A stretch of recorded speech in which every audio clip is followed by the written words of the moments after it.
Welcome to The Passion Pod with your host, Chris Johnson. Thanks for joining us. Now sit back, relax, and enjoy the feature presentation. Welcome back, friends. Today we're in Los Angeles once again. I came out here on a trip for about a week and way overloaded myself with meeting all these cool people, so I'm a little bit exhausted, but I'm happy to be here. I'm here with an LA local who, man, she's talented in herself, mostly just a genius for hard work than anything. But she manages a whole bunch of different cool creative people, some of which I've met, others of which that I feel like I need to meet on future trips. Welcome to the show, Justine. How do you pronounce your last name? Well, it's actually not my last name. It's my middle name, Monae. Oh. My last name is Law, but I just use Justine Monae because a lot of people, I've had it happen where my signature, my email will say Justine Monae Law, and then someone replies like, oh my gosh, is your client suing me? So just Justine Monae. I feel like it feels classier too. I mean, hey, I do use it to my advantage sometimes when I'm like, okay, I need to send this email, a little intimidating, but I just cut it out because I've got too many emails back saying like, is your client suing me, or what law firm are you from? I'm like, okay, no. See, my name is just Chris Johnson, so like I can't use my name on anything because nobody knows who it is. Like I'm not going to be the most famous Chris Johnson. Well, actually, maybe. I'm putting out into the universe. I will be the most famous Chris Johnson at some point. CJ2K's got me, but he's in the past. He's in the rear view. I'm on the come up, so we'll see where we get to. So, in your own words, who are you and what are you passionate about? I am passionate about my career, honestly. Like there's a whole story behind just how I got here, and I think that me being able to actually show that I'm doing what I love to do, every day I'm doing what I'm passionate about. And you're always being challenged. You never stop. No. I was just talking to Monse, and he was like, she's the momager. Yes, and he's like, she's the smartest person I've ever met, and every time I talk to her, she's already getting some new certification, always doing some new thing. So without taking 3 hours to tell the first 3 years of your career, because you could for sure go on that long, but can you give me the brief summary anyways of what you do? Yeah. So I'm a talent and brand manager. So I manage both talents and brands. But in that aspect, it does give me more experience as far as on both sides. So I know what the talent, what the talent needs. I know what the brands need. So I'm kind of in the middle of both. And a lot of that has to do with, contracts, negotiating, working with the rest of the team, depending on the talent, whether they're an artist, if they have a marketing team, a labeled services team, things like that. But that's kind of in a summary what I do. So how does one all of a sudden have a desire to want to do that in the first place? I've always liked business. What's weird though is I hated school until my master's. My master's was the only time I enjoyed school. Because you felt challenged finally, or what? I think because I was doing it for me.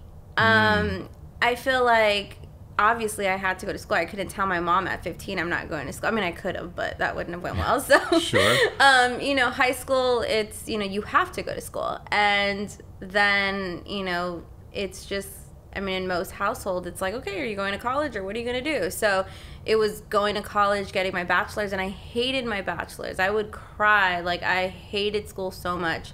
And once I was done with my bachelor's, I was like, I'm never going back. I'm done. I have a degree.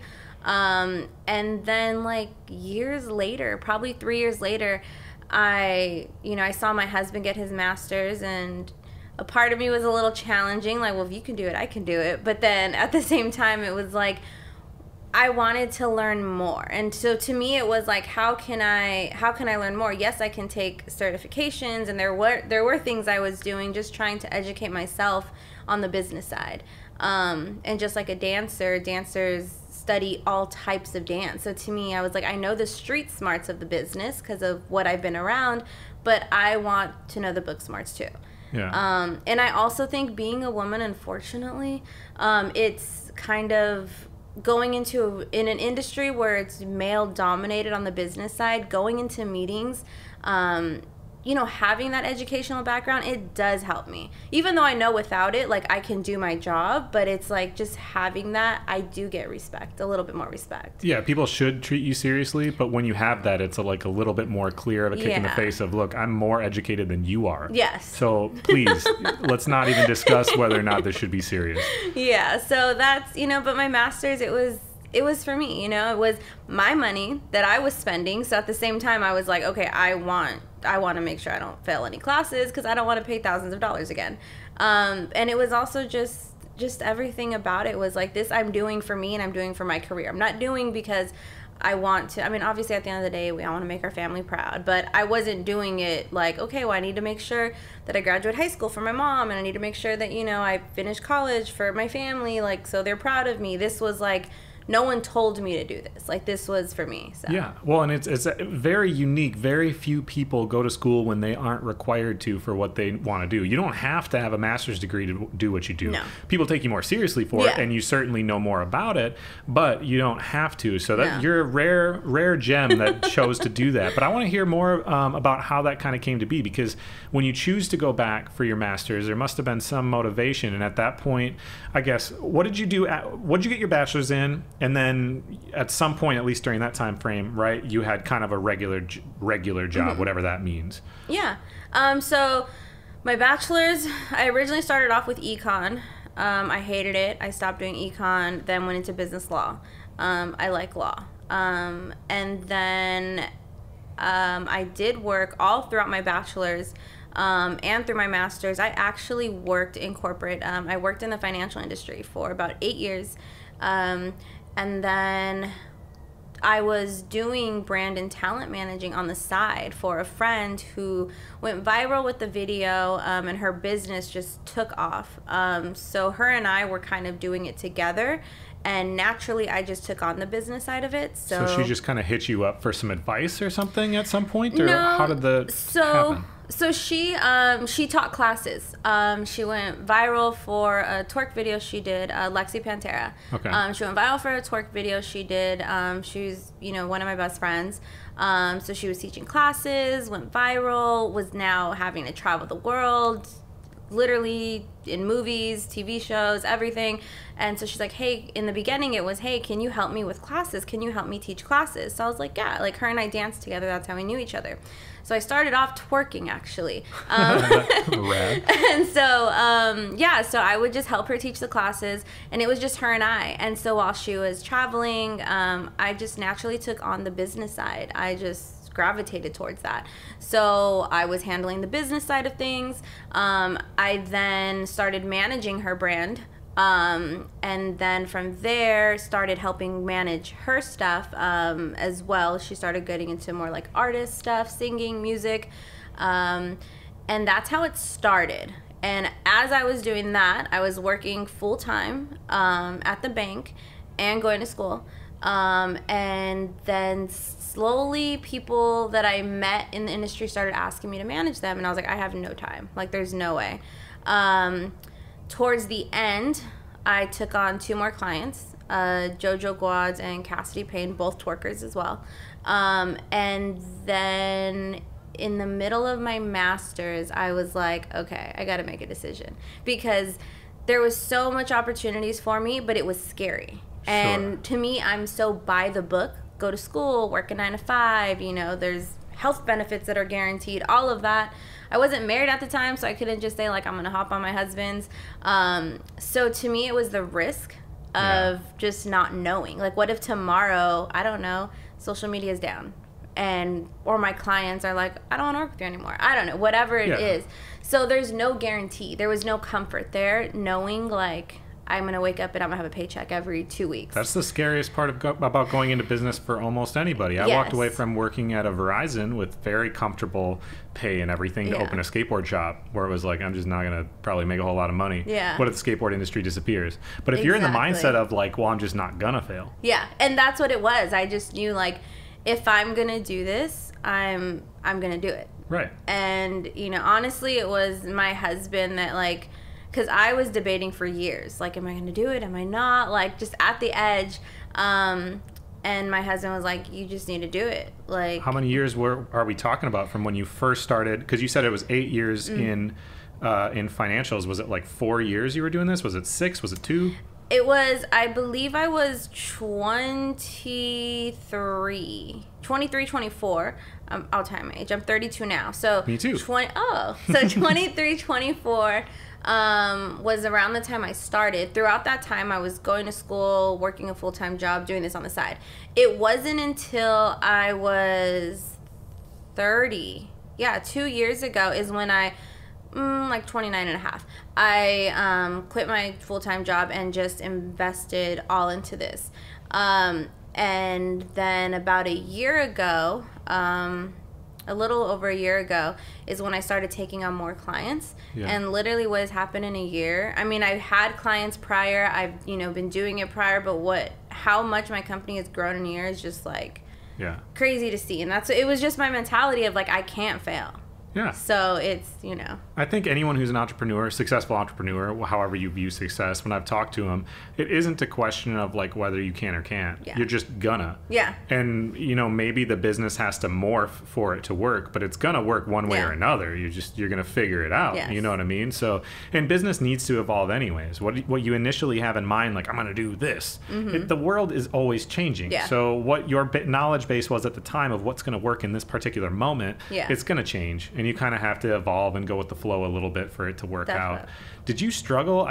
This is slightly unrelated, but when you're doing twerk classes and stuff and you're in the financial sector, did you like have any pushback in the financial world of them not taking you seriously because you're like a girl doing dance stuff? No one really knew unless they followed me on social media. It was pretty under wraps. So, I mean, the younger people did. Sure. Because the brand was pretty big. And they like followed the brand, so they knew who I was. Yeah. But the younger kids did. The older people didn't know what it was. There was one company that I had worked for where there was like one of their VPs that did know. I guess he followed the page, which is also kind of weird because I'm like, okay. I mean, not that it was bad stuff. I mean, it was literally twerk classes, but it was like, okay, so you like follow the page, like, why are you watching it? But okay. Yeah, sure. But that was probably the only time I was like, okay, awkward. But other than that, no one really knew, unless, like I said, they were younger. So yeah, well, and you were jumping into an industry that was going to be growing really fast, and since you already were connected with some of these people, I was talking to Monse about it, but I've talked about this with other people. People like to work with people they like. Right? Yeah. And you have to do a good job as well. Yes. Obviously, like that's a part of it. You have to be good at what you do. But there's a lot of people that are good at everything. Like there's always other people that are good at stuff, right? So you have to set yourself apart by being good. But really, once you get in with a circle of people, if you continuously work hard and you don't take any of that stuff for granted, people will continue to connect you. 100%. And it's just going to keep happening because they've had a good experience. So obviously they want to introduce their friend because they want their friend to have a good experience. It's kind of win-win around. And that's where it's come to with like the show where I don't struggle to find people to interview anymore. There's so many cool people out here because I could just text all the people I've interviewed and I'm like, any of you guys have friends? And they're like, yep. And I end up having all these interviews and now I have to be like, well, I only have so much time. I want to just like have one friend. Right. I'm like, I just want to have like lunch conversations with everybody, but 5 a day before I get exhausted. So tell me more about the evolution of it though. You started, managing people. What were you even capable of managing at first? Were you just booking classes? Yeah. Like how did it evolve? So I was booking classes at first, basically handling like the online signups, booking other cities, other states, other countries. And this was all the twerk classes. Yeah. And so that's how it started. And then it started going into more of, once she decided to kind of go into more of like the artist side of things, and, booking more on that side. And then it came into brand deals. So then brand deals were approaching us. So now I was talking to brands about, deals and the contracts and she was the just rates trusting you with this stuff because you were friends? Yeah. It's crazy. Yeah. So we got like one of her first big brand deals with an energy drink company, and that was just her and I. how'd you like know how to navigate it? Did you just YouTube stuff of like, what does this even look like? Do I need to go get some law degree? Like, how did you? You know what? There's been so many times, and even till today, I still think about getting a law degree. Just because there's so many, I know, like, I honestly, the internet, I look up everything from like contracts. I mean, because I literally learned all of this on my own. Yeah. So contracts, everything, I'm always looking it up online. When people send me contracts, like when companies send me contracts, I save those. I study them. I, search all the clauses. I've gotten really, really good at contracts as far as understanding them, clauses. What clauses to look out for, what to make sure that are in there, that aren't in there, how to find loopholes in a lot of contracts. And I've also been lucky to work with a few really good entertainment lawyers through this process. So like, as a manager, I'm talking to them all the time. So they're telling me things and I'm just like saving all that information. But a lot of it is the internet. A lot of it I've self-learned. I mean, I just went online, tried to figure it out myself. To me, it's interesting, and it's weird because I'm not a nerd. Like I said, I never liked school, but when it comes to things like that, I can literally sit there and like, I want to learn more. Like, Do you think it's like a competitive nature within you where you're like, nothing can beat me kind of a mentality? Maybe it is. I think there's so many times that I don't know if it was because when I first started, I was obviously younger. And like I said, being a girl, where I feel that people would question my intelligence. So I always like to just one-up everyone as far as like, I know what I'm talking about. In fact, I'm going to teach you something. Sure. So I am very competitive, I feel like. But it was also more of like, I never wanted to go into any situation unprepared. Sure. So I just would want to overly prepare. Are you a fan of strategy games then? I feel like you would be really good at them. Not really. I mean, I don't not like them. Sure. But I mean, it's all a game, right? Each individual contract, you're like, well, how do I get the most out of this situation? And there's a lot of different facets to what's happening. Yeah. How do I make sure that I'm covering all bases so that way I get the most for my client first? But then also, how does this benefit me and my brand and towards my, my growth? Yes. And you want to keep the other party happy, but you're focusing on your side. And you're like, how do we win this? Because they're on the opposite side trying to say, well, how do we get the most out of it? Exactly. I haven't been in a situation really where I've had to deal with it too much yet, because I deal with a lot of advertisers and stuff, but they're all like local people I know. It's like all local organizations. They're probably nice too. They're nice, but I've gotten to a position where I'm like, man, I almost need to find somebody to handle some of these conversations, because people come to me, and I'm sure they come to you all the time, where everyone wants stuff for free. Mm-hmm. They're like, well, this will be cool. Like your client should just do this. Your client should just do that. How do you hold boundaries to protect your client? I feel like, honestly, like even with my clients, I always tell them, even if it's not me, I'm always like, blame me. If someone, because there's clients where their friends will come to them and they're like, hey, like, I don't mind doing this much for my friend, but like now she's asking me to do this and this for her. And like, like my time is money. Like I get it. I can do her somewhat of a favor, but I can't do so much. And I'm like, just tell them it's because of me. And I'm like, have them call, just say, no, my manager said I can't, or just, anyone that asked. I feel like as a manager, people know that's your job. Yeah. Like that's my job. I'm supposed to look out for them. So I don't mind taking the blame. And even with people that I work with that I've met through the industry and we've had great relationships, they understand, like, we're friends, we're cool, but when it comes to business, like, I have to do my job. Yeah. So I have no problem being the bad guy. I mean, there's probably so many of my clients' friends out there that think like your manager's strict, or who knows what they've told them, but they know. I'm like, just say it's your manager's fault. Or they'll call me like, hey, so-and-so asked for this, and I told them my manager said no, and just in case they email you, and I'm like, okay. That's such a mom thing to do, and I'm a parent, so I'm not looking down upon that, but that's like the mom thing of saying, like, if your friends want you to drink, just tell them, like, my mom would get really mad if I did this, so that's like the cop-out. Okay, so speaking of like royalties and stuff and running into like trying to get a sample, how have you managed that when somebody wants something, one of your clients wants something, but the other party is just not budging, and it like, that like this doesn't make sense. It's just not going to work, but there are probably other options. Do you see what I'm saying? Yeah. To be honest, I haven't run into anything specifically like that. I mean, the only thing is features. Sure. And like with features, it can get messy as far as you do have to make sure that whatever you include for the feature is written out. You can't ever just take words of like, you're hanging out with the artist or the artists are hanging out with each other. They sign a contract, the person does the song, and then, the next thing it's like, oh, well, you didn't tell me you wanted me to post this on Instagram or do this video. And it's like, well, we talked about it. You said you'd love to be in this part of it. And I think that's probably the most difficult part with features, just because you do have to make sure that the business side is covered, regardless of how cool you guys may be. People say things, and then it also goes back to it might not be the artist, it really may be the manager, where if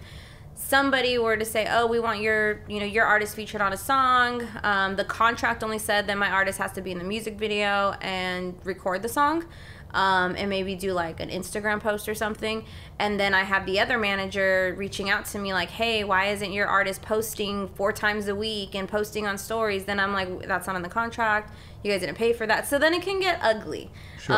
On that part of it. So I feel like in my experience, that's probably the only thing I've really dealt with. I haven't dealt with as far as like... Have you struggled with getting people to sign contracts? Like when they have this idea, like this artist, wants to work with this person, and you're like, no, we got to have a contract for this. Has that come up where then the person goes, well, you don't trust me and I don't want to do it now? No, actually, no. If there is no contract, that's usually when they get, like, they question things. I'm very... Like, even with me, when I first started managing, like, a lot of the people that I managed, I didn't have a contract with them. I also was just very confident in my work, where I was like, if you're not happy, you can leave. Like, yeah, it's okay. But nowadays, if people say, like, oh, no, don't worry, like, there's no contract when it comes to, like, artist stuff, like recordings and songs and all that, you have to, because it can get ugly 10 years from now. Let's say 10 years from now that song blows up, and there's no contract. You are then in an ugly legal battle of who gets what, from the producers to the engineers to the person who wrote the song. And let's say somebody was in the studio and wrote 2 lines, like it can be the ugliest, like, legal mess. So how does somebody know when it's time then to even find a manager to start writing contracts and stuff? Because, like, I know there's managers that do things where it's like they just take a cut instead of like a monthly, whatever, in which case people who are kind of just starting, they don't have to pay out of pocket for anything or whatever. But at what point should somebody really consider doing that? Because people are creating before they have contracts, obviously, for sure, right? For sure. So at what point do they hit? Well, with some artists that don't have management, if they are familiar with split sheets, then that's how they get it covered. What's a split sheet? So a split sheet is basically it covers everything from, like, the producer, the engineers, if there is a split with them. So, for instance, let's say you did a song and, like, your friend produced it. You guys would have a split sheet, and let's say you're like, we're just going to split this 50-50. And you guys paid out the engineer his rate, and you guys have an agreement that you're paid out, you're not getting a percentage. But let's say you had another friend in there who helped you write the song.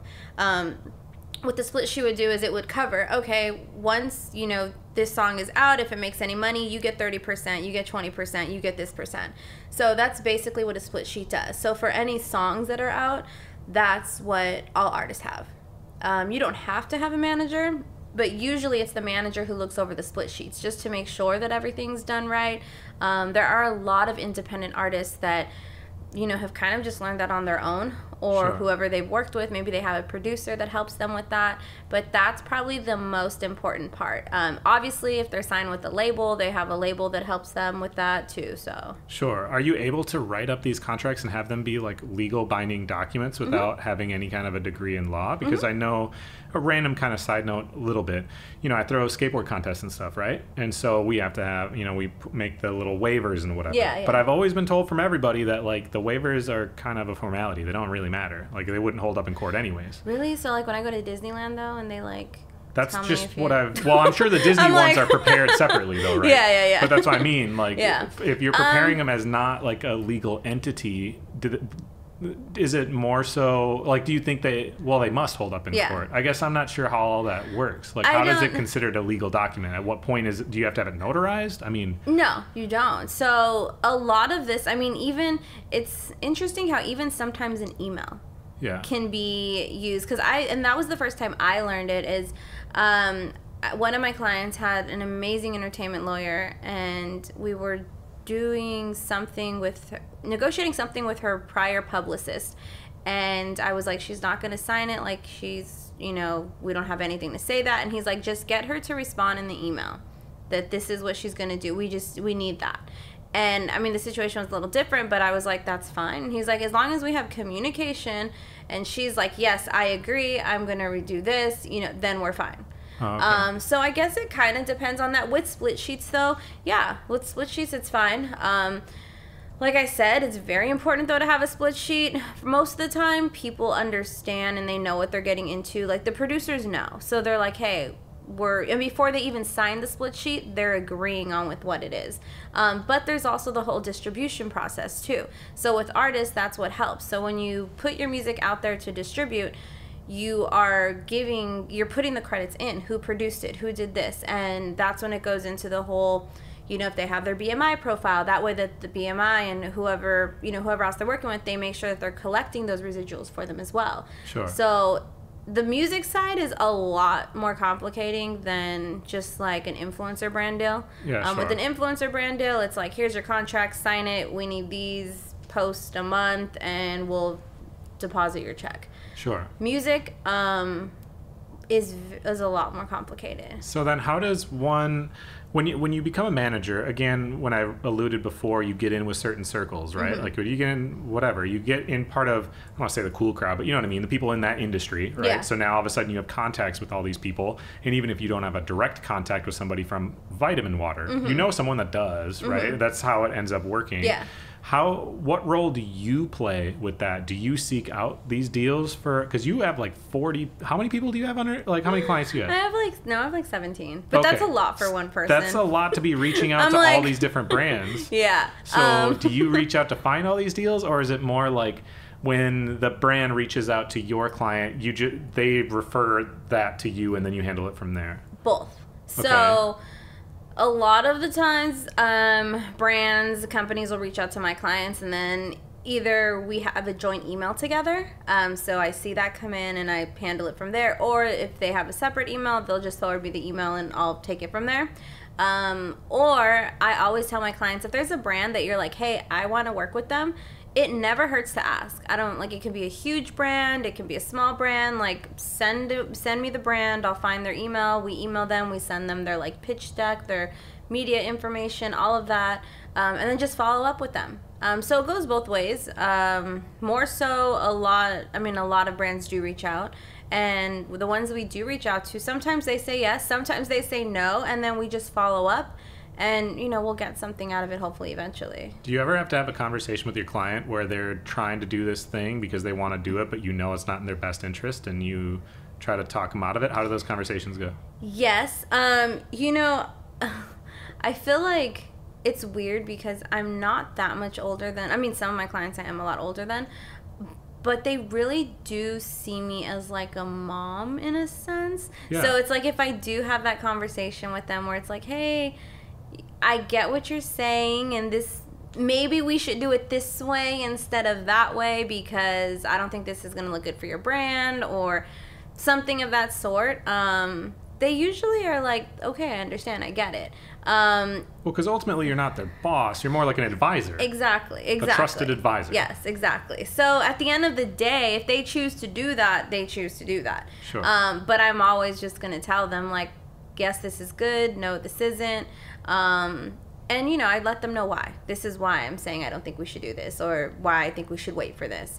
And usually, they understand where I'm coming from. Sure. And I always tell them, and if my idea doesn't work, then, okay, let's try yours. What was the first big deal that you closed for a client where you felt like, okay, I'm supposed to be a manager? Like, this is a real thing. A first big deal. Honestly, I feel like, well, because it was the first person I worked with, too. I think the energy drink one was, because I had zero experience, and that contract was over $100K, and I had no experience in like managing. Were you sweating it hard going through the negotiations at that then? No, I mean I was nervous, but I was just very, like, I knew like I had to be confident in this. I can't let them. I was only 26, I think, when I did that, like 25 or 26. Yeah, I was like 26. And at the time, the company, we met them at a convention, and they knew that I was doing like the dancing side of it. So and that part, it was kind of hard, because I'm like, are they going to take me serious, because they see me like shaking my butt on stage, but then I'm like down here like getting off and like trying to handle like business. Yeah. So it was a little bit of that, where it's like I knew I had to like just be a lot more confident.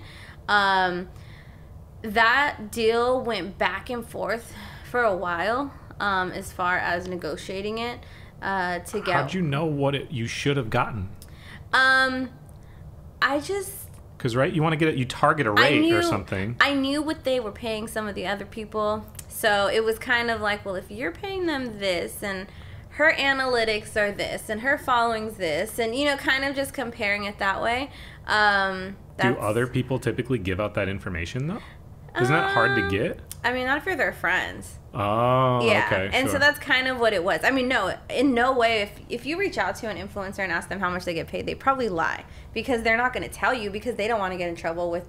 What if like that person goes to the brand and they're like, oh, well, I spoke to so-and-so and she told me you pay her this, so why am I getting paid this? That's what I'm saying. Yeah. So no, it's usually, well, I got the information from other people that we knew personally that were signed with them. Okay. I never told them, like, you know, this is what, I know you're paying this person, but it was like, this is what you just knew that in your back pocket. So it was like, this is what, you know, I think we should be getting. And I always aim a lot higher. Sure.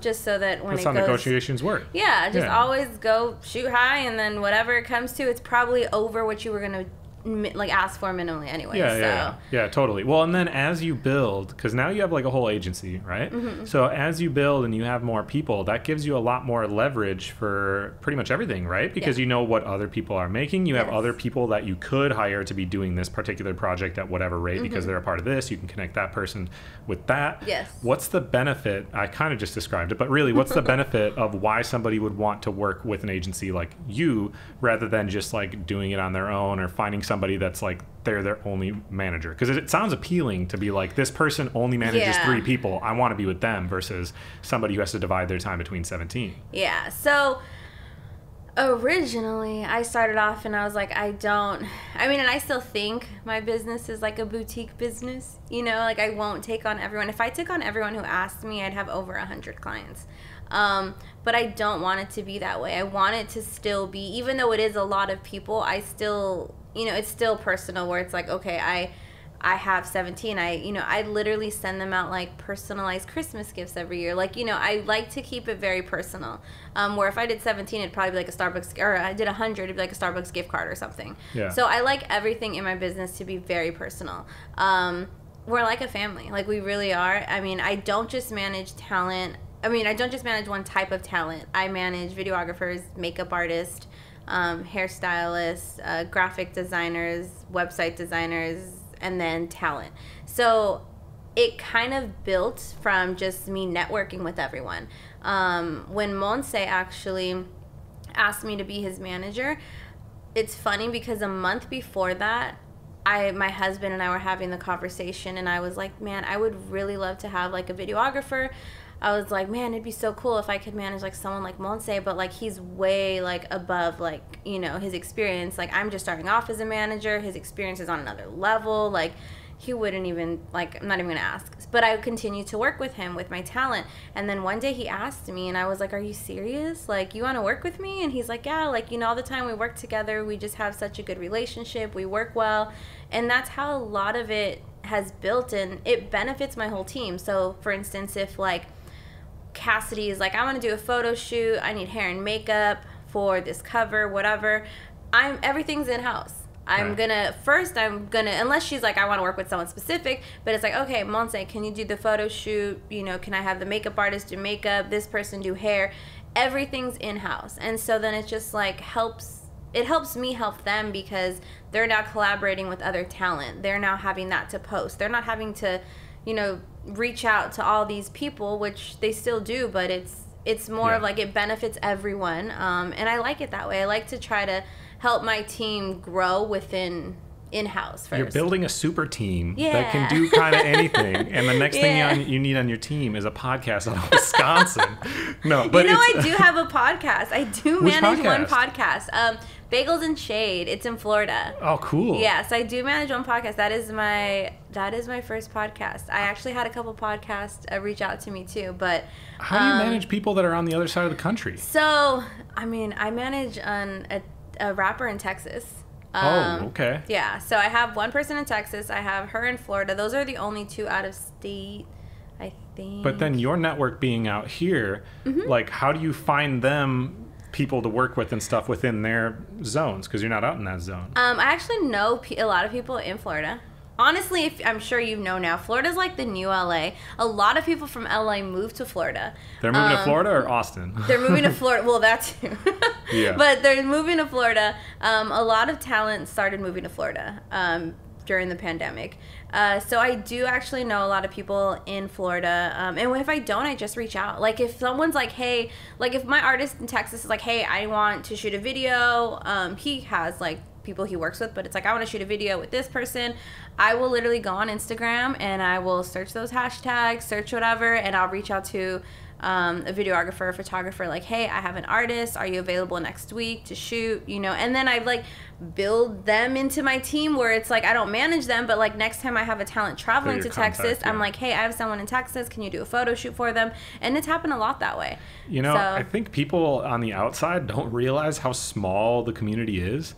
There's not that many people where realistically you can have a network around the whole country and still fit all their names in your phone. Yes. There's not that many people. There's a lot of people at the bottom really just trying. But of established people, it's not that big of a community, which is why you always got to do things right by everyone because word will get around real fast if you take advantage of somebody.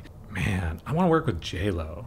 I'm going to have to hit up Monse and be like, hey, so you have like this loose connection to her. Make it happen. No, that's not how that ever works. But I do think maybe one day that'll be able to happen. I know that I interviewed Scott Lips. He owns this agency, Lips LA. And he's good friends with first guest, I want to say, for his podcast was Randy Jackson, because he like lives in the same apartment building as him or whatever. Wow. Yeah. So I'm like, I'm pretty close. Yeah. You think of the 6 degrees of separation, and I'm like, I'm not really that far from some of these people pretty soon. And he also, Lizzo's on that talent agency. And Lizzo's from Minneapolis, which is my zone. Oh. Yeah. And I have another connection to her that I'm only like one person away. So that's another guest where I'm like, You can I'm get that. gonna interview Lizzo, Yes. and I'm gonna give the best interview of Lizzo. Partially because she herself, I don't know how she could not be interesting. Oh, I'm sure. So yeah, she's high on the goal. But anyways, back to you, because that's actually why we're here, not just to talk about my ego and like blow that up. How do you scale your business then? What's next? Because if you have 17 people, that's already a family, and you want to have that, then where do you go from there? So I'm actually in the process of hiring. I have 2 currently, so more so training. Junior brand managers. So I do plan on expanding and just having them take on some clients. But my biggest thing is I really want this to be very exclusive. I mean, I know 17 is a lot, but out of how many people are trying to be talent and brands these days, that's really little. I don't want to, as far as me as an individual, take on anymore, but overall I will oversee everything still, and then just have like junior brand managers that will take on more talent, grow in that part, and yeah, just kind of seeing. I've actually just signed, I signed her a couple months ago, but I haven't really put it out there yet, and I'm doing her first artist shoot next week, actually, July 6th. But she is my first Grammy Award-winning singer-songwriter. She was on Donda, which was huge. Yeah. And she has some other really big projects that I can't say coming up with some really big names. But she is... she's a singer. She's not like mainstream where a lot of people know about her, but the work that she's done, I mean, is just amazing. Like, Kanye's not just going to have anyone on their album. Right. So That I'm really excited for, and she was the last person I signed, and I actually met her through a podcast interview I did. So it was very interesting. I did a podcast interview, and then I think like a couple weeks later, they did a podcast interview with her. The one of the podcast hosts sent me a text, and she's like, hey, I don't know if you're taking on any more talent, but I have this girl. I really think you should like look into her.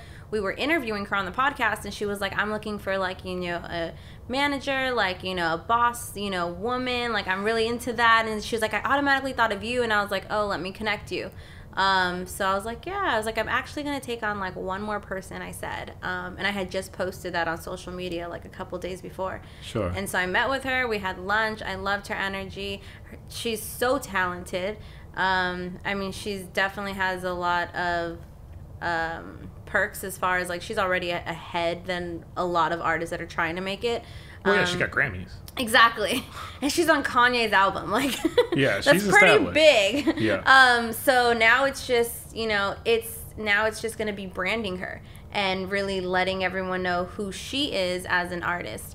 So I'm really excited for that. And that is taking it, for me, it's like, out of the talent I have, I don't have anyone like that where other than one of the rappers that I manage, I really didn't do so much music. I learned a lot about music because of my friend that I was managing and like, going into that with her. But I usually am more of like the talent side where it's like the models, the influencers, and the brands. So this is like really exciting for me.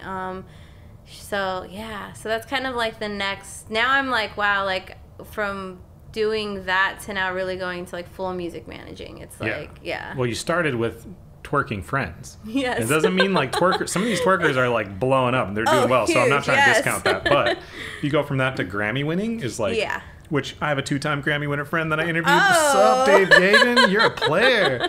Yeah, dude's the coolest. But people, nobody even knows. I feel like a lot of people don't know. But when you're in the songwriting world, people don't give that respect because they don't know. They see the face. It's like the front man of a band. They only know the singer. Yeah. And even if the singer didn't write any of the songs, all they do is sing. Yes. They're the only person that like everyone pays attention to. But that's I don't know. That's just kind of part of that world. So what's next as far as you learning though? Because I feel like you can't ever stop learning. What are you looking for another certification, or is there another area that you're like, I'm gonna go study this? There is something, and I'm trying to tell myself not to do it, even though it's great. But I do want to get my law degree. I'm just casually manage 17 people and then go get a law degree. Honestly, I don't know because I do want to start a family soon, though. So I don't know if a law degree and starting a family and doing what I do is even possible. But if anyone can do it, you can obviously be the one. I know I can do it, but it's sure. Yeah, it's a lot. So I don't even know how to say it. Like, everything I do, like, I do have to have a lawyer on the team. Like, I do have to at least know an entertainment lawyer. And I do, but I'm more of the type of person where it's like, I don't like waiting. So it's like, if I'm going to I rather just know how to do it. And I think that's why also I'm where I'm at, because it's, rather than calling someone to do something, I'm like, I'm just going to figure out how to do it myself and do it. Yeah. And I feel like it's not, waiting's part of it, but I think maybe the bigger, and maybe you'll agree or maybe you won't, is you don't want to depend on somebody else exclusively. Yeah. You want to be in control of, okay, if this relationship fell apart or if this person's not available or whatever, I can do it regardless. Because I'm that same kind of person. Yeah. I want to be able to do I don't want anybody else standing in my way. I want it to be, I can handle it regardless. Now, there's times where it's like, I just don't have time, so I got to delegate. But I want to be capable of doing all that stuff. And that's kind of how I see it, where it's, it helps to have help. Yeah. But if, like you said, if somebody's not available or I need to get something done, rather than like, hey, are you free now? Hey, can you help me? And it'd save you a lot of money. Oh, that too. So that would, after you calculate the expense of law school, we'll see. But if not that, I definitely do want to just continue to educate myself on that stuff. Like with contracts, there's always new things to learn. Well, and theoretically, you're going to be working with bigger and bigger contracts. Yeah. So the people on the other side are going to be more and more educated as well. Exactly. So you got to come up with that. I know. Either that or I'll get like my doctorates or something. Who knows? We'll see. Sure. That might be easier. Maybe. I'm on the other side of the table where I went to college for a year and a half. I was on the dean's list and I was like, nah.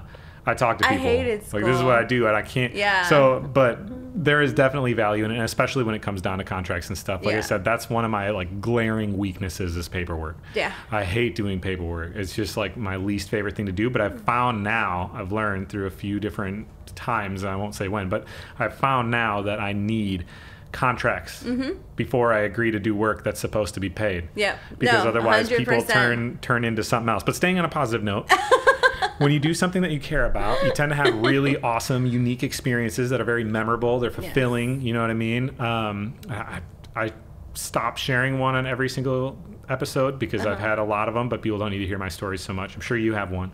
What's a story of an experience you had that you're really grateful for, but it only happened because you chose this path? So I would say recently I was, and I'll tell you the reason why. Recently I was on a billboard in New York. You were on the billboard? Yes, me and my team. So how did that happen? So with that, there was an app that I was working with. Actually, with one of my artists, they were working with him. There was an app I was working with. They're developing like an artist management or an artist app for different talent, and they were talking to me and they're like, hey, we want to develop like a manager side. Can you help us with that? So I was helping them develop their manager side of the app. And basically they made the connection for me and they're like, hey, like we, want to help you get featured on a billboard in Times Square and all of that. So originally it was supposed to just be me, and just like either my logo, my picture, whatever it was. And then I thought about it and I was like, I feel like obviously I wouldn't be, yes, I worked hard to get where I'm at today, but I wouldn't be here without my clients. Like I can't be a manager without clients. Right. So I called Monse and I said, hey, I want to do a shoot. And I didn't tell him for what at first. I was like, hey, I want to do a shoot with like, I can fit like 10 people on this photo. I was like, so I need like 10 people. Can we schedule them out? I'm going to have them wear all black. I need them just in a white background, and I need you to edit it like a certain way. And he was like, okay. So as we're getting closer, I was like, I have to tell him what it's about because it's going to be his work on that billboard. And I don't want him to be like, wow, if you would have told me, I would have done it differently. Right. So I let him know, and he was like, okay, so we're going to do it this way. So I did like a whole like family day where I had most of my clients, the ones that are based in LA, had them come through. We had like food, drinks, had them come, take photos. Not all of them knew what it was for. I just told them I need photos for like something I think they thought I was showing a website or something. Sure. And then a couple weeks later, we went to New York and it came up and it was up there for 2 weeks. And then I tagged them all in it and they saw it. And yeah, to me, that was big for me just to have like my face and like my logo in Times Square. But it was more so bigger just to like share that with my clients, know, or it's like, this is what I work for. Like I work to like help them. And in this situation, they help me. So it was like, because of them, I'm, networking with these people. I'm, connecting with other, businesses. So that's probably one of my most memorable moments because it wasn't just me. It wasn't just my clients. It was like us together. Yeah. Well, and to see that kind of accomplishment. With my skate shop, we did a couple different like shop skateboard videos, 40 minutes or whatever, where it's like each of these guys is a 3-minute song and like all their best tricks for the year, whatever, right? Like cool. We worked on this for a whole year. Well, the last one we did, this was years ago now because the videographer moved, but we actually got it set up at the Budget Theater. Oh, wow. So like on the marquee said like the skate video name or whatever, presented by Passion Board Shop. How and cool. So, yeah, so we were all there and we tried to have a bunch of the local kids. Everyone's local, but we had a bunch of like younger people too that I didn't sponsor them yet or anything. They're just like local kids.